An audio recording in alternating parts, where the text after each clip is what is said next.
വളരെയധികം വളരെ സന്തോഷം, ആഹ്ലാദം, വളരെ എക്സൈറ്റ്മെന്റ്, ഒരുപാട് ശുഭപ്രതീക്ഷ. BJP ഭരണം പിടിച്ചിരിക്കുകയാണ് കോർപ്പറേഷനിൽ. ഇനിയിപ്പോ മേയർ സ്ഥാനത്തേക്കൊക്കെ എന്താണ് കാര്യങ്ങൾ എപ്പോഴത്തേക്കുണ്ടാവും തീരുമാനം? അത് പാർട്ടി അധ്യക്ഷനോട് ചോദിക്കണം.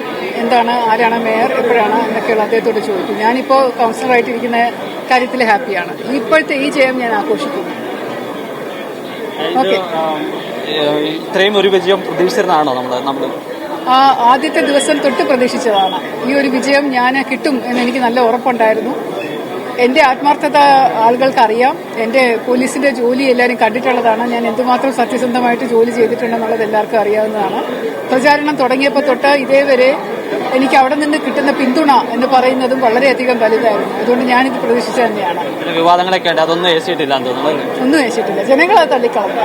എനിക്കതൊന്നും വിവാദങ്ങളാണെന്ന് തോന്നിയിട്ടില്ല. കാരണം എനിക്ക് പോലീസ് ഡിപ്പാർട്ട്മെന്റിൽ ഇരുന്നപ്പോഴും ഇതിലും ഭീകരമായ വിവാദങ്ങൾ എന്നെ തേടി വന്നിട്ടുണ്ട്. പക്ഷെ അതിലൊക്കെ ഞാൻ തീ കുരുക്കത് വെയിലത്ത് പാടില്ല എന്ന് പറയുന്നത് പോലെ ശക്തിയോടുകൂടി നിന്ന ഒരു വ്യക്തി ആയതുകൊണ്ട് ഇതുപോലെയുള്ള വിവാദങ്ങളൊന്നും എന്നെ അഫക്ട് ചെയ്തിട്ടില്ല. മറ്റു പലരെയും പാർട്ടിയൊക്കെ ഒരു വിധത്തിൽ തളർത്തിയിട്ടുണ്ടാവും എന്നുള്ള ചിന്തയിലാണ് ഞാൻ ഈ ഓരോ വിവാദം ഉണ്ടാകുമ്പോഴും അതിന് പരിഹാരം ഞാൻ തന്നെ കണ്ടുകൊണ്ടിരുന്നത്. പാർട്ടിക്ക് അതിൽ ഉത്തരം പറയേണ്ടി വരരുതെന്നുള്ള വാശിയുള്ളതുകൊണ്ട്. പക്ഷെ ഇത് ജനം തള്ളി എന്നുള്ളതിന്റെ ഏറ്റവും വലിയ തെളിവാണ് ഈ ഒരു ഇലക്ഷന്റെ വിജയം.